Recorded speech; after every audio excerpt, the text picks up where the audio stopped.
then she said something amazing. This is the sentence that she said. I wrote it down. Palestinian. I'm not sure that she even understood what she's saying. Palestinians, yes, are the Jews of the Middle East. This is what it said. What does it mean? Very good. I think Jews are Jews. Basically, like, exactly. But she missed that part, okay? Basically, like, prosecuted, like they are the victims or the prosecuted group. But the Jews of the Middle East are the Jews of the Middle East. Like, what are you talking about? No, you forgot about your nation? Daniel, I think you misunderstood her point. I think she was saying, to the extent that they are, in fact, are legitimately Palestinians, it's because their ancestors were Jews who converted. I think she was actually taking a very pro-Zionist move with that.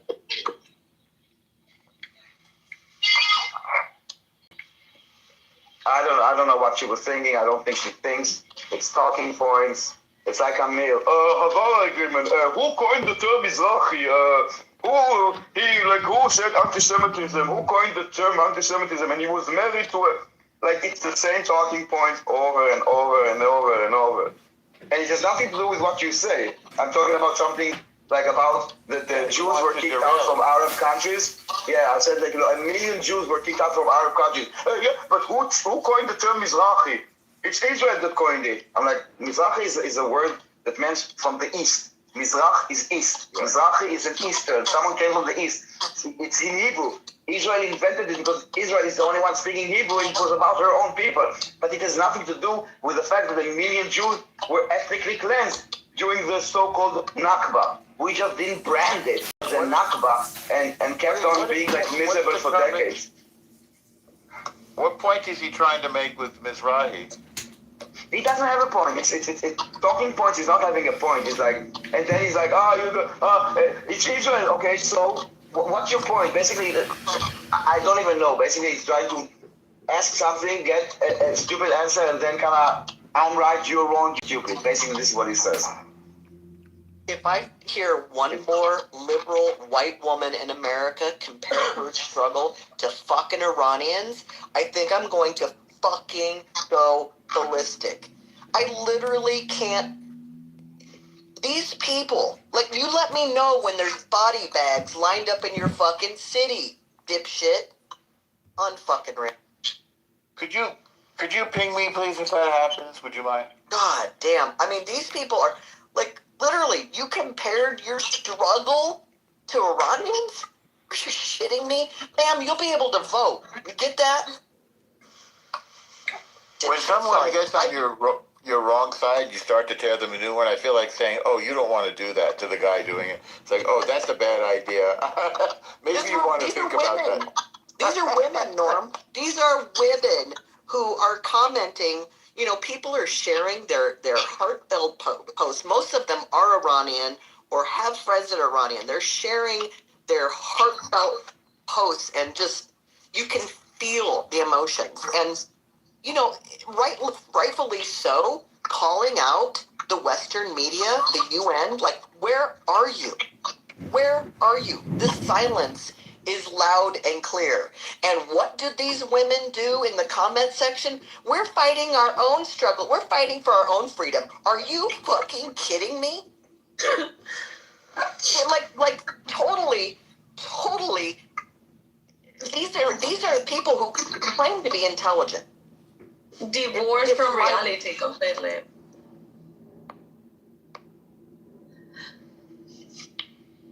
Anywho, okay, deep. If it makes you feel any better, they're not actually intelligent. Well, no shit. I'm like, are you literally comparing your struggle? Are you kidding me? Oh my God, my welfare ended after 72 weeks. I'm just like an Iranian woman. My Starbucks is closed. Oh, damn. Yeah, that's what they're saying. They're saying, oh, we understand your pain because we're also living under a dictatorship with Trump. But at least you had a good man and whatever. Basically, they're saying that they're worse off in the U.S. than they are in Venezuela or Iran.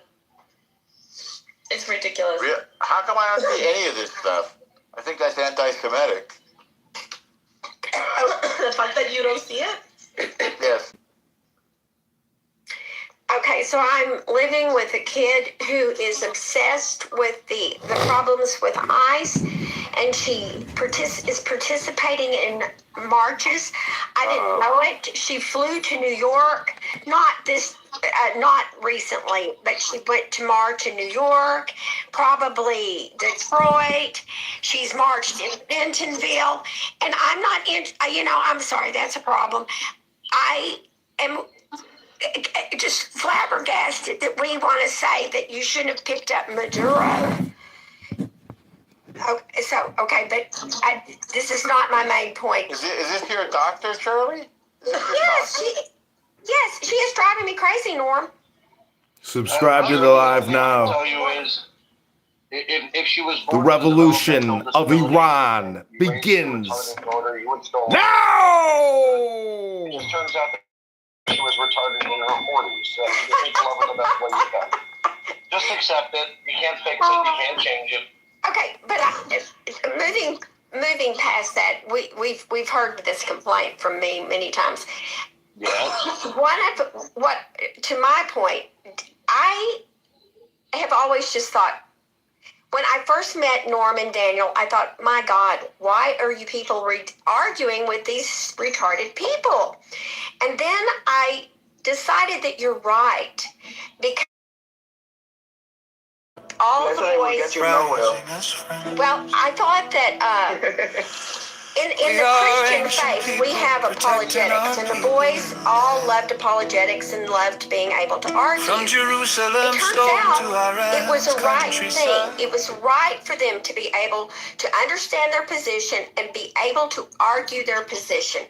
Because right now, we have on Instagram and other social media places, we have Islamists on the internet trying to say that they are the same as Christians, that they love Jesus. It is the biggest, that is not true.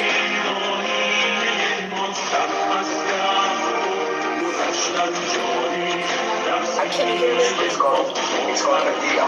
They would say anything to advance the ideology, which is about maybe muscle land, the muscle land is muscle land, forever muscle land, and whatever is not muscle land. Yes. Well, and our prophet is that we believe is actually God, and our children should need to understand that, and they should be able to argue it and know why we believe that. And to do that, you have to be in a church that actually teaches the Old Testament. And we're failing. I went to a church with my daughter where they got up and talked. The birth of Christ was not mentioned, and they were talking about the housing problem in Bentonville. Okay, Bentonville has turned into a very rich community. Okay, and if you can't afford to live in Bentonville, you have to live in the town next door. I'm sorry. And that was the conversation. That was the pastor's talk on the day where we're supposed to be celebrating and teaching our children about the birth of Christ. The Christians are illiterate, and they're not able to argue their position.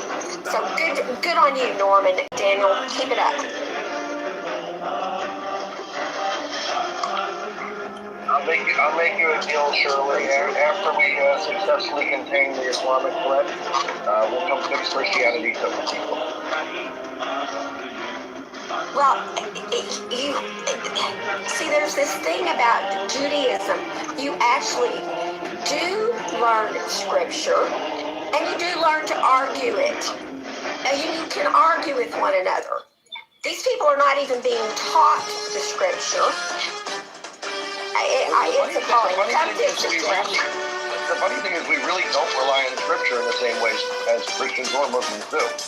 We really don't learn. We read it, and then at that point we discuss for understanding, not for Timothy 1:6 says blah blah blah blah blah, and therefore I'm right. Like our approach to Scripture actually is very different than Christians and Muslims.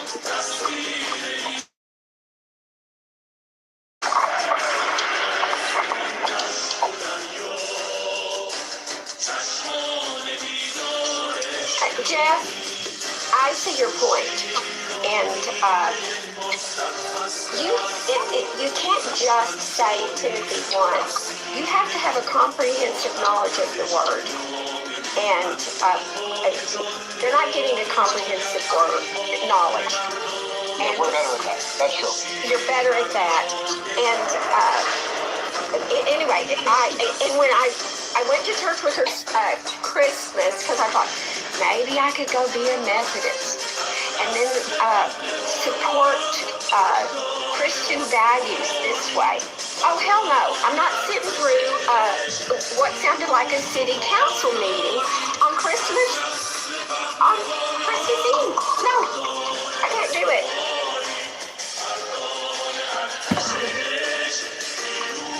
But didn't Jesus die for their 2-bedroom, 2-bath? Okay. Oh, Jeff, don't be silly. You're trying to pull the Christian chain. We're not gonna entertain this. I'm actually not doing that. But wasn't the Sermon on the Mount all about having a minimal level of housing and universal health care?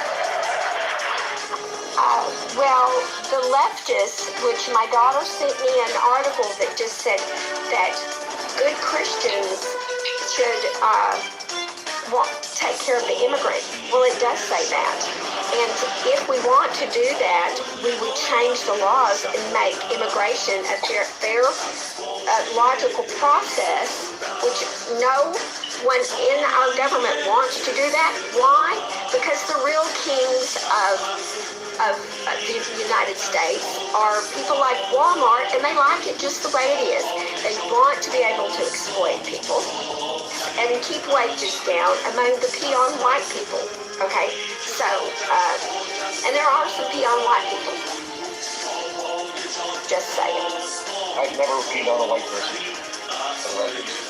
Peon, dear. The word is peon. You know what the word peon is. It's what they have in Mexico. Sometimes I hear what I want to hear. It's like a pond.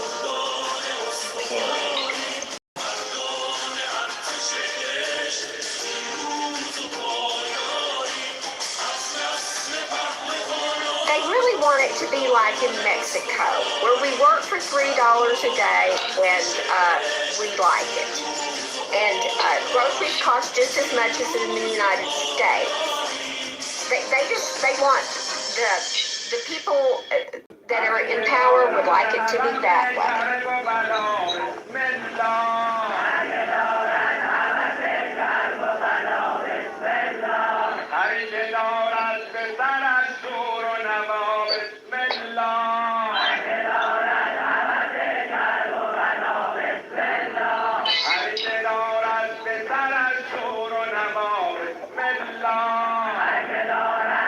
I think it would not be much of a stretch biblically to say that the discussion concerning immigrants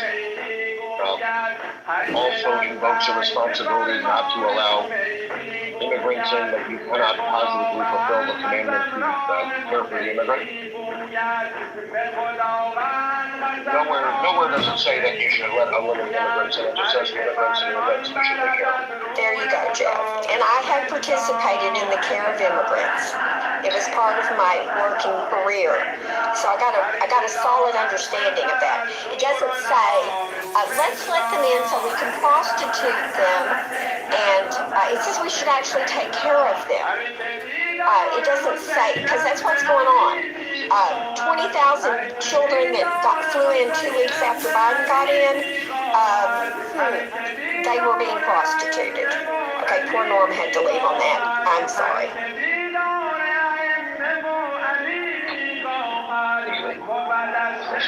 Yes, he's very sweet, but well, there you are, Norm. I'm from Dallas.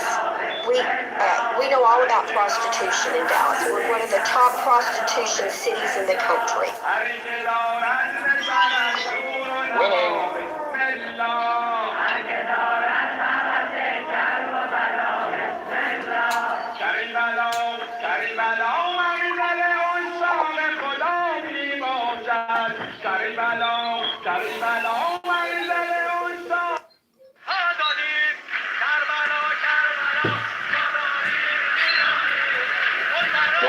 You there? Yeah. You see, Venezuela released an Israeli Argentinian guy. 77 years old or something? 72. 70, unbelievable.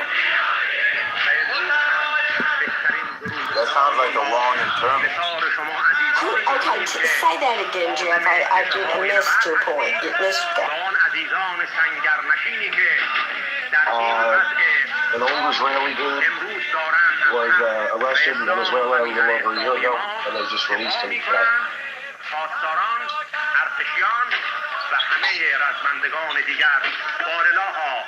این انسان‌های به تو پیوسته جنباز فداکار را هر جا هستند یار و یاور باش.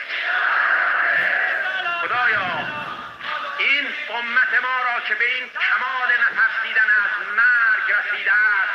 I'm looking at some of the footage from Iran, and it is not good.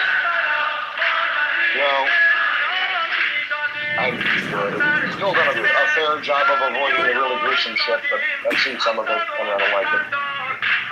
Yeah, it's brutal.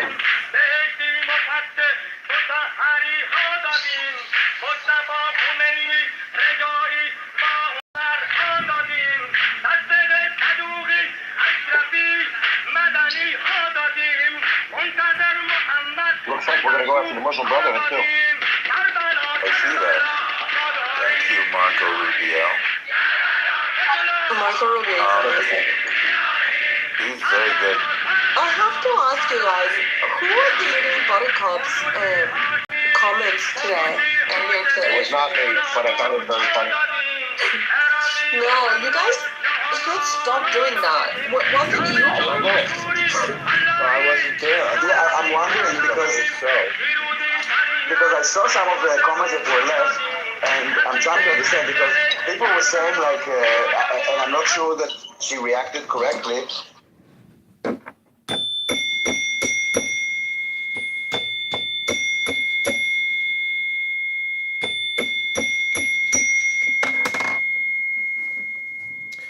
The way that moves as you move. Some commentary on the verse: as you start on the way appears. When you cease to be, real being becomes. Zuleika shut every door, but Joseph kept rattling the locks. He trusted and kept moving back and forth, and somehow he escaped. This is the way to slip through to your non-spatial home. Think how you came into this world. Can you explain how that was? No. The same way you came, you leave. You wander landscapes in your dreams. How did you get there?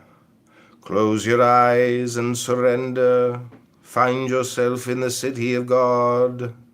But you're still looking for admiration. You love how your customers look at you. You sit at the head of the assembly. When you close your eyes, you see people applauding, as surely as an owl shuts its eyes and sees the forest. You live in an admiration world, but what do you offer admirers? If you had true spirit, gifts to give, you would not think of customers. There was once a man who said, I am a prophet. In fact, I am the edge of prophecy moving through time. People surround him and tie him up and bring him before the king. What right does this man have to say that he lives in the place of revelation? The man himself speaks up. Think how an infant sleeps and grows unconsciously into awareness. Prophets are not like that. They pass awake from the source to this up and down of the five.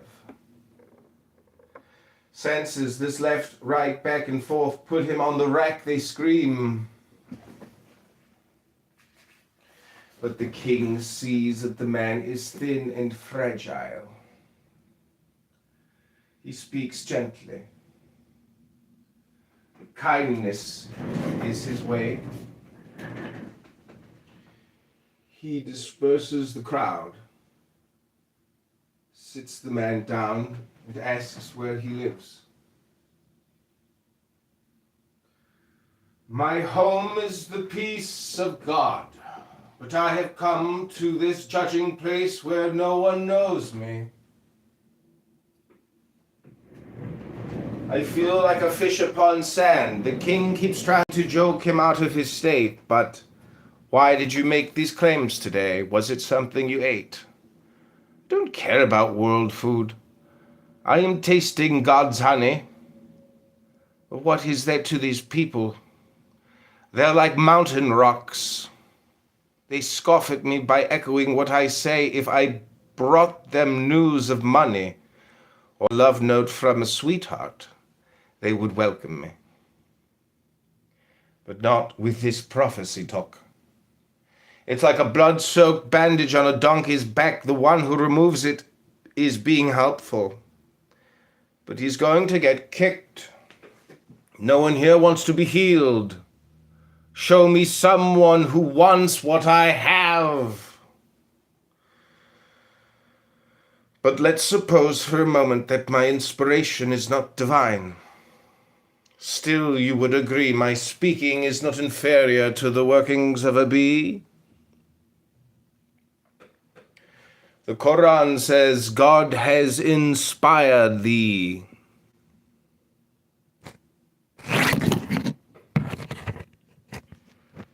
This universe is filled with honey.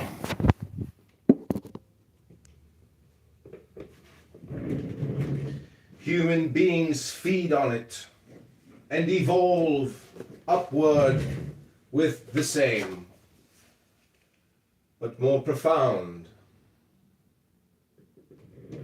Inspiration as the bee. So the man defends his claim. You have read about the inspired spring. Drink from there. Be companions with those whose lips are wet with that water. Others, even though they may be your father or your mother, are enemies. Leave before they kill you. The pathless path opens whenever you genuinely say, there is no reality but God. There is only God.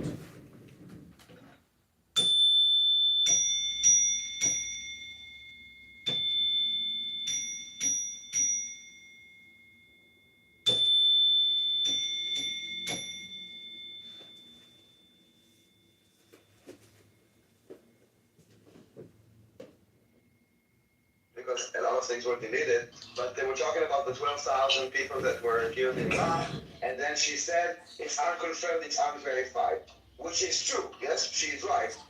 I'm just wondering about the 70 or 300 or 200 million, whatever Palestinians that died. I never heard her say, like, okay, it's unverified, it's not confirmed, but with this, she was really ready to automatically, like, delegitimize it. Now, again, I don't know if it's true. If it's 12,000 or 2,000, I really don't know. But that was my point. I have a phone. I don't think she was making any kind of point this morning when that was happening. No, I was in the chat apparently, but I didn't notice because I was not paying attention to the chat. I was doing something else. It was very funny. She kept going, Issa, do something, do something. No, that was Bibi saying, Issa, do something. No, she said it. Someone deleted her whining, and then he mocked her and said, and wrote it again. Okay, because when I went to scroll up on the comments, I saw Bibi saying, Issa, do something. But I didn't notice while it was happening. So I was just wondering because... My money is with Bibi. My money was with Bibi doing it. Yeah, me too. He loves the fuckery. Yep. And it was just funny because she was reacting.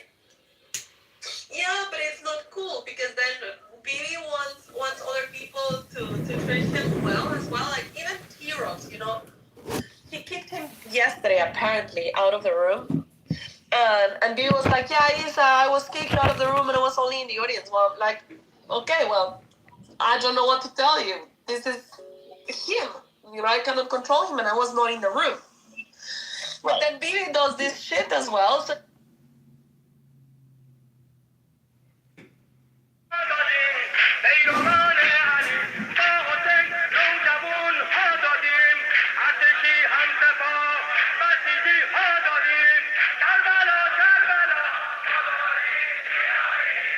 بسیجی عاشق کربلاست به کربلا را تو مپندار که شهریست در میان شهرها و نامیست در میان نامها نه کربلا حق است و هیچ کس را جز یاران امام حسین علیه السلام راهی به سوی حقیقت نیست.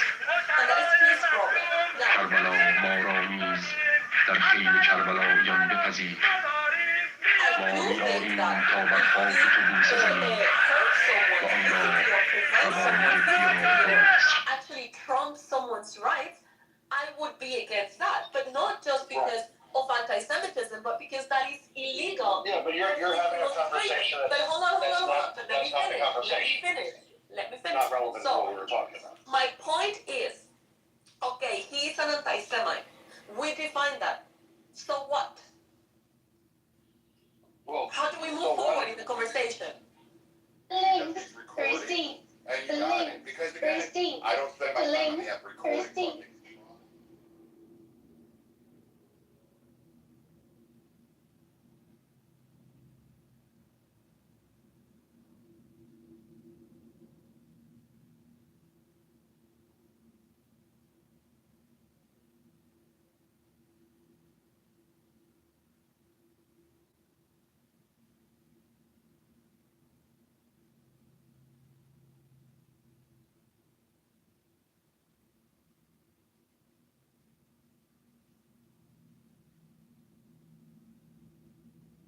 Receipt. The link.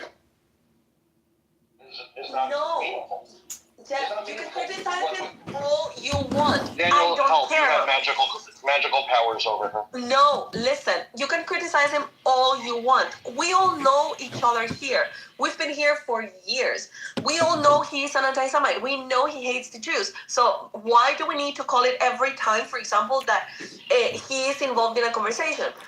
Because his reasoning, I mean, he says something, okay, about the Jews, and it's obviously like a blood libel or just hate. So we say, okay, so he's an anti-Semite. This is what he stands on. It's not about being right or moral or humane or logic or factual. None of it. He is saying something anti-Semitic. He's all about spreading hate against the Jews, and at the end, I mean, this hate is translated into action even without going and saying, go kill the Jews. That is the situation that we live. We have The lámpara que el tenso debe shines, yeah. because it became legitimate to attack Jews. And we, the Jews, we don't think it's legitimate. I get it. And I tell him all the time, like, I hate it every single fucking time when we're talking about anything. It's just annoying, but not because I care about what he feels or how he feels about people. It's just because I don't give a shit what he thinks about it. But again, you're making it about something specific, and that's not the nature of the feedback that I'm getting. Like you're making it about how do we deal with him, the anti-Semite, not Because the you fact brought that him up. hold on. I brought him up as an example. My feedback was specifically when I called one elected official, as long as you told me you're an anti-Semite, your response was you call everybody an anti-Semite. No. I wasn't referring to you. I wasn't referring to You were referring to you, Jews. I'm giving you the feedback. What you did. No, you guys. Hold on, But Isa, hear me. What you did by taking my comment and turning it into you, whoever you were pointing to, literally it was the Jews by your own admission, call everything anti-Semitic, literally is an anti-Semitic trope. The fact that you went no, then call me anti-Semite too. I mean, like, No, that's the only step that is left, you know? Call me anti-Semite. So now you're still avoiding the feedback, right? I'm not calling you an anti-Semite. I'm trying to help you to understand what you did inadvertently is anti-Semitic. I respect. I'm trying to help you to understand that. I don't care because that is exactly how I stand by my principles. And to me, throwing labels in a conversation, throwing labels to people just easily like that, it's just like it itches me. It's not throwing labels. It's not throwing it. Take your own advice. Your own advice would have been that you respond to me saying Vance is an anti-Semite. I don't think he's an anti-Semite because of X, Y, and Z. Not to say, effectively, you Jews see anti-Semites I didn't everywhere. say you Jews. But that is what you guys. Because if you aren't speaking to me, then where are you speaking to? Because you said clearly you were not speaking directly to me, because I clearly don't do that. Okay, can I interrupt?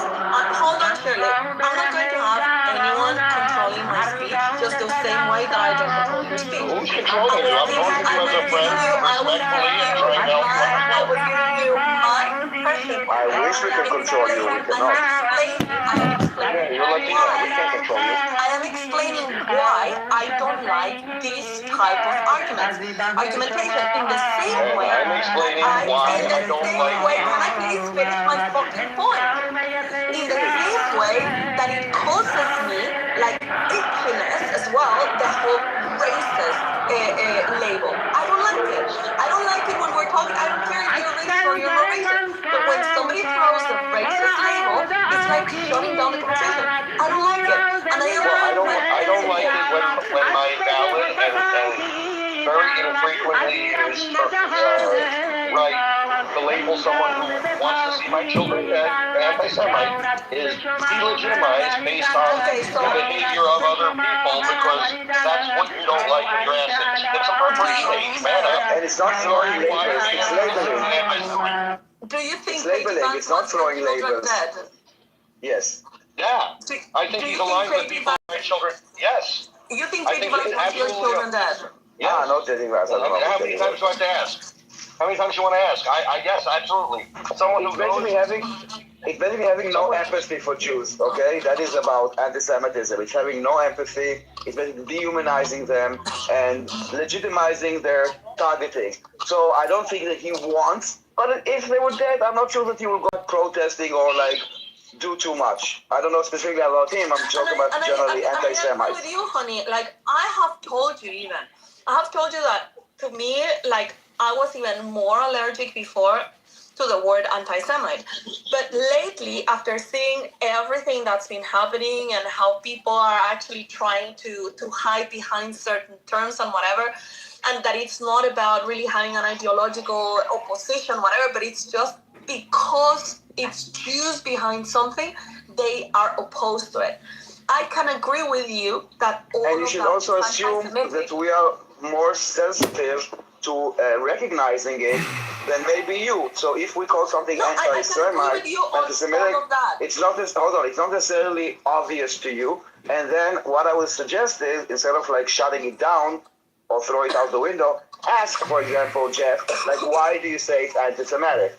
And then he would probably be able to reason why he's saying it, because we are not throwing labels. We are labeling when we identify it. And that's exactly what I did. And now then I remember why Jeff was saying that J.D. Vance was an anti-Semite, and I don't think that makes him an anti-Semite. But yeah, well, someone who denies the existence of anti-Semitism, what would you call that?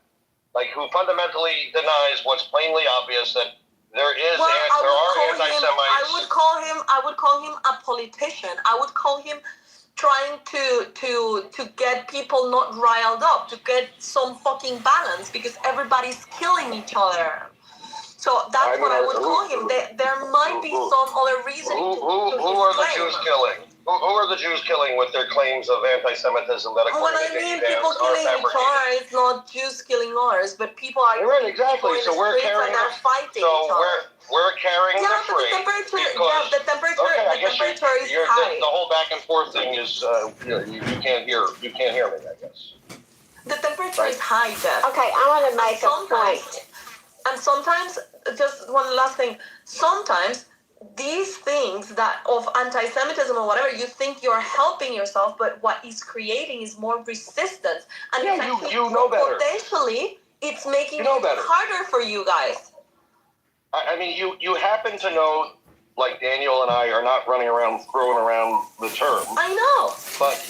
And you respect us unless we actually, because of our convictions and how we see the world, which you respect, use the term anti-Semitism, and then you completely repudiate our agency to use that word.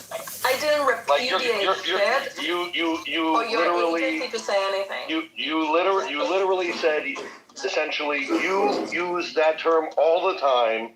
Like you're going against your own principles with how you respond to this. If you can't see it, I'm sorry. You know, no one's perfect, but you are going against your own principles with how you responded to me saying I think JD Vance is an anti-Semite. Well, I think I think you're lowering the bar too much by calling JD. You just disagree with me. You just disagree with me. Again, by saying I'm lowering the bar, right? What you're doing is you're invalidating my right to judge for myself as a Jew what a Jew is. I can validate your feelings, but I will still disagree with you, and I will still tell you that you can disagree with me. You can say I don't think he's an anti-Semite because of takara. What you can't do is respond and say your standards for what an anti-Semitism are too low. You can say I disagree. I think you're lowering the bar. I'm not invalidating your feelings. You might feel threatened by him. You might feel that he wants to kill your children, and you have all your right to feel afraid about anyone. But I'm just saying that I believe that is lowering the bar. And when you lower the bar so much, then it becomes nothing. Yeah, and when you say me or Jews lower the bar to call someone an anti-Semite, what you're doing is invalidating every use of the term anti-Semite by every Jew. This is why this is an anti-Semitic I am talking about this specific situation. I'm telling you why. But you're not. You're speaking of my criteria generally. What? It's my fucking opinion. This is the reason why I say that, yeah, in the same way that I'm not going to tell you how to feel about someone that you believe is going to go and knock your door and kill your children. I'm not going to be either policed on what shall I think and what should my opinion be. I don't think JD Vance is an anti-Semite. I think I can understand the whole reasoning behind calling him an anti-Semite or what anti-Semitism means. In fact, I have come around to be more accepting of that because I have observed and I have seen what it actually is meaning in these days. But I think that as a politician, he needs to lower the temperature. And I disagree with you. I don't think he's an anti-Semite. I mean, that's fine. I think it's completely valid to disagree the way you're going about disagree. I've got several things I'd like to interject here. Yeah, go ahead, Shirley. Okay. This is a statement. I'm going to make another statement. From Issa's, if I was going to understand what Issa is saying, it would be when you use the term anti-Semite, and I'm not accusing you of this, Jeff, because I haven't seen you do it. But when I initially got on this app, anyone who wanted to shut me down called me a white supremacist. So if you that's common. Okay, so if she's saying that's what's happening with the anti-Semitism statement, I get what she's saying. You want to stop? I get what she's saying too. Okay, but now want to shift. I do believe that there's an extreme right in the Republican Party, and I haven't observed it myself, but they seem to like these really extreme right people seem to like JD Vance. So that is kind of scary. And he might talk in a way because he wants to continue to get their support. Now, I'm going to give Issa the benefit of the doubt. Maybe this is what JD Vance is doing. Then I'm going to say another thing that's just completely off base, and nobody can judge me too badly about it because it'll make me sound ugly. Indians are very racist people. It's in their religion. They categorize people And I've had a lot of Indian friends, and they're racist people. And he's married to this woman. And so you're sitting there. So you have to sit back and go, You have to kind of question that. And I'm not saying that I don't like her. I like my friends that are Indian, but they're fucking anti-Semites and racist. And the only reason any of my Indian friends thought I was acceptable was because I was married to a dentist. That made me acceptable. I wasn't one of those just redneck white people. Okay, so I've had that experience. Okay, but now, Jeff, I want to ask you, because I haven't observed it, I've heard that these people like him, so that makes me question him, and then it makes me question maybe he's doing what Issa is saying. He's trying to keep their support. I don't want somebody that is truly anti-Semitic as president of the United States. So it's kind of, to me, a problem. But Jeff, what has he specifically said, if you could put your finger on it, to make me know for sure that he is actually an anti-Semite? Yeah, 2 weeks ago at the TPUSA rally, he said that 99% of Republicans are not anti-Semites. 97% of Democrats are not anti-Semites. There is no anti-Semitism problem in America. It's merely the American people reacting to what they see as unjust policy towards Israel. He completely erased the idea that anti-Semitism exists in America and converted it into anti-Israelism, which frankly is nothing but anti-Semitism rebranded. When you have people saying "river to the sea" in front of Jewish dormitories, it completely erases that as a reality. I have been shocked. I didn't really realize, because I'm from the South, and we've discussed this.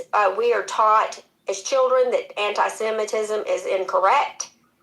I didn't really realize it, but when you see these children, these moronic children in front of those dorms behaving that way, you know that there is. When they want to complain about the fact that we give money to Israel, oh, by the way, they give it back to us to buy arms. It's ridiculous. Right, and so with that statement, not only did he repudiate Trump's policies, but he also legitimized all of that anti-Semitic hate that happened in front of all those dormitories. He legitimized the expression in front of the synagogue last week in New York that even Mamdani repudiated for whatever reason. Because he went out there and he said, we have no problem of anti-Semitism. We almost don't even have any anti-Semites. At best, it's 3% of the population. Like, it's just simply not true, and he's not a dumb man. And his intention is, frankly, to keep the support of the anti-Semites. But, you know, if you're going to placate the anti-Semites by denying anti-Semitism, what does that make you? Well, it's ridiculous. It does make you look at least ridiculous. And I'm not, that is part of the reason I was so upset by, I'm not Kirk. What's his name? Who is the kid that just, Charlie Kirk. That's part of the reason why it was so upsetting to me, because he did stand with Israel, and he was pushing back on the extreme right in our party, and so that's what made that so important. And Shirley, he lost on you. He made this speech from Charlie Kirk's podium at TPUSA. Well, I'm not liking it, because that does not stand for what Charlie Kirk thought at all. I mean, you're saying, what does it make him? Well, it could make him a dishonest politician. It could make him an ignorant. It could make him, I don't know, a diplomat trying to lower temperature. You have a lot of options of what that makes him. And I don't think that the only option that you can see is that he is an anti-Semite. I don't think he hates the Jews. I don't think he has any problem with Israel. In fact, he stands all the time defending Israel. So that comment, that might have been awful, that might have been a lie, that might have been dishonest, it might have been whatever you want, but I don't think that makes him an anti-Semite. Well, I mean, that's fine. You don't have to agree. What he said was anti-Semitic. Maybe that is something that you would accept. You could even say that. That would be a comment that I would agree more. He said something anti-Semitic. I don't think he's an anti-Semite.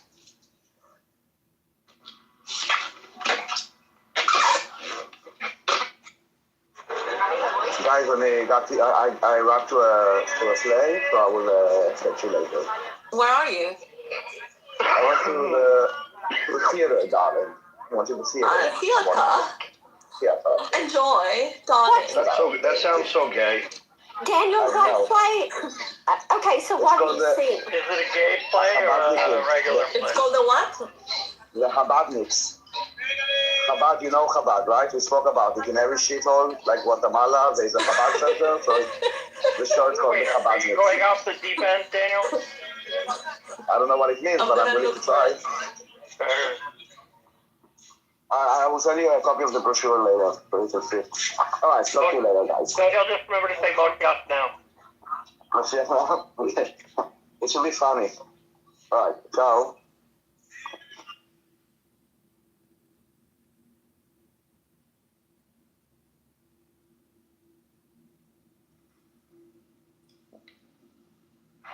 Anyway.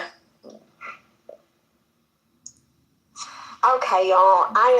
I have a problem with perfectionism and getting a little bit stressed over the beginning of the year because I want things to be perfect. So I have come up with a strategy. I'm going to try to be perfect 100 days this year, not the whole year. Do you think that'll help? I'm not really sure. What did you say? What that would help? About your perfectionism and your Well, say committing to doing something 100 times this year instead of thinking, I'm going to do it every year, every day. Oh. I think you should set your expectations lower and then overachieve. If you're a little under a third, I think it should be like 20%, and then you'll overachieve and you'll feel better about yourself. I like you have that. a problem of over-promising and under-delivering. Yes. Under estimate and over deliver, and that's the recipe for mental success. This is what I'm aiming at. Under promising and over delivering. I like that. That's good, Jakob. Worked well for me. Is it a strategy of yours? Yeah, I learned it early. I learned it early on. I used to come home with hundreds in math tests, and my mom would say, math test was too easy. I worked really hard studying, whatever. So then I would knock off a few points and come home with like a 96 or 97, 98, something like that. Wow, you really studied hard for it. That's amazing. So, you just leave a few points off, over-deliver, it always looks better. Oh, Jakob, that's amazing. Yeah, but she did that to me. That's set me up for a whole life of angst. Hey. I think your mother was anti-Semitic. Listen, Jakob, I am not as brilliant as you, but my father, if you made an A, why wasn't an A+? It kind of in the same... Exactly. My mom would have been like, why wasn't higher? Mama, there's nothing bigger than 100. I think your brain is anti-Semitic, Jess. Your emotions I think your emotions are anti-Semitic. Probably not. Yeah, you know why? Because they make me hate you. Oh, I mean, You only hate me when I point out anti-Semites. Otherwise, you kind of a big fan. Once the sexual tension resolved, you guys will go back to liking each other. Huh? Are you saying there's more sexual tension when she's saying she hates me, or when she isn't? No, when she hates you, like it's the kind of sexual tension. It gets pretty thick. Yeah. Okay. Maybe she wants to be colonized, Jaco. Yeah, exactly that. She wants to be occupied. No, hey now.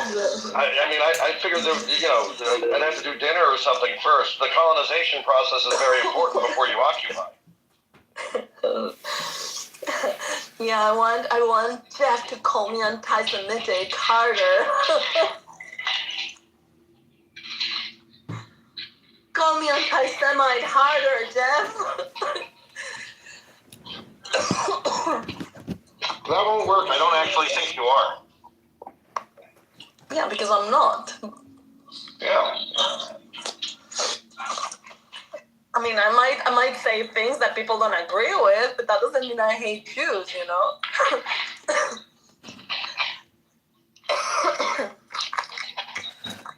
I mean, I hate you a little bit. When are you going back to the land of 47? Yeah, that's not because you're a Jew, but Now just that because you're a Jew. you said I hate you again, I agree with Jaco. A lot of sexual tension. Yeah, exactly. Number one sign. Yeah, Jaco, one it's day, a yeah. burger you and I share. Yeah. I'm like kicking them away. Yeah, I mean.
Hello, this call is from the Illinois Department of Employment Security regarding your request for a courtesy callback.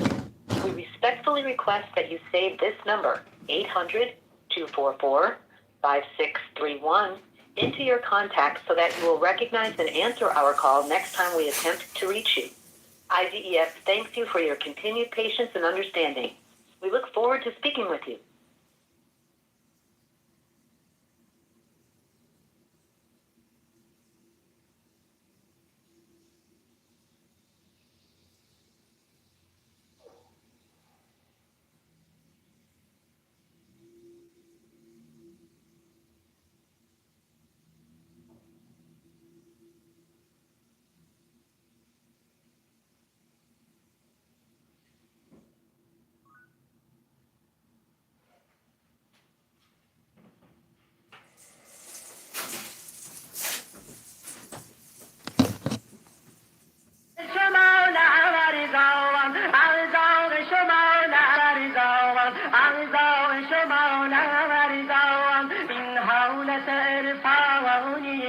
إن حولك إرفاع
It's like flies to shit sometimes, Jacob. It's a lot of responsibility. Uh-huh.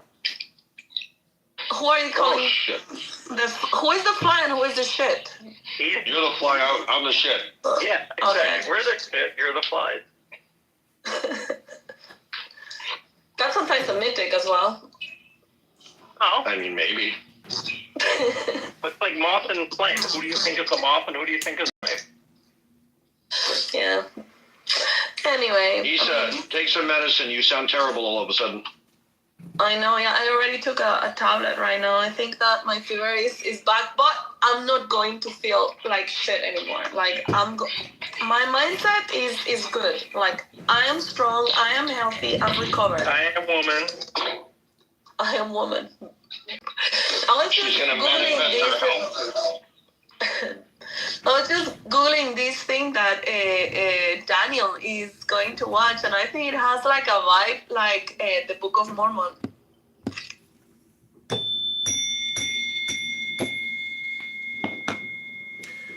We prescribe a friend.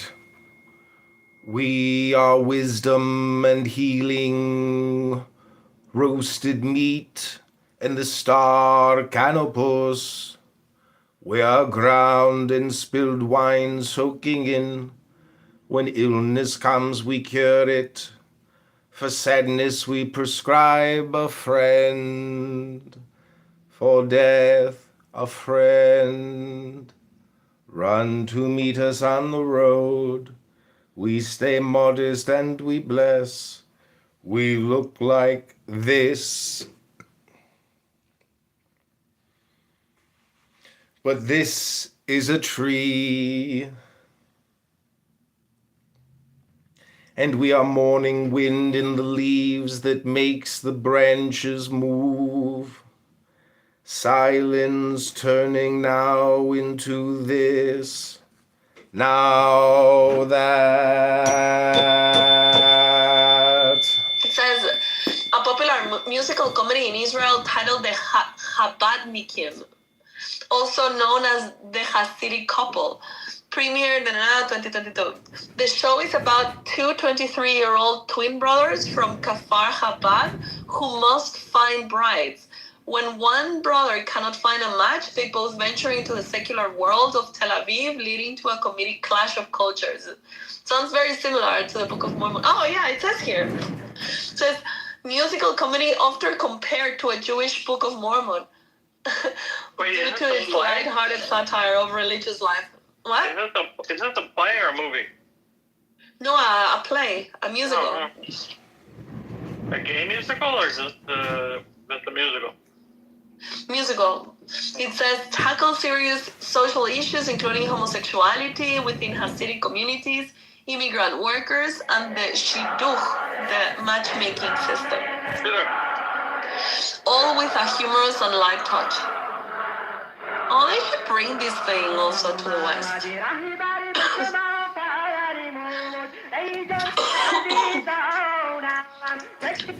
All right, so Not that this is a reputable source, but I am reading that Trump is set to give a speech on Iran from Detroit, which would be an interesting place to give it. What is he doing in Detroit? I mean, he's the president of Detroit also.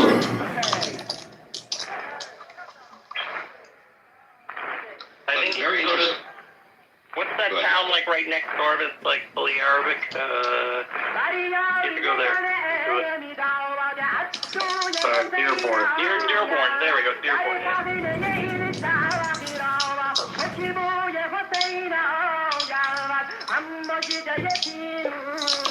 At what time does it say?